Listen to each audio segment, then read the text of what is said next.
All right, let's move over and look at the NQ and YM next. So NQ, excuse me, NQ, I think what we've got is a 1, and this was the 2 down here at the 618, and we've got another 5 up for this one, A, B at yesterday's high, and again the same as the ES, 5 down for the 1, 2, and we should see the rest of this C wave down here.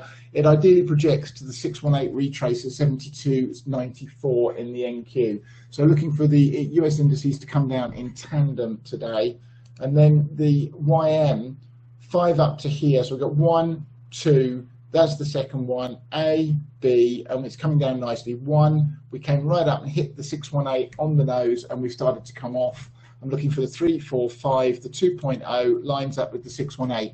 The YM and Dow Jones, the counts and fib hits and pattern is playing out to perfection. Doesn't mean we don't have to be on our on notice in the case that that should change, but it makes it really, really simple as an index to trade at the moment. So while I don't normally favour it over the ES for all sorts of reasons, I am looking at taking a long trade if I see this and it's a swing long using YM futures for the 3 of 3 up in this index.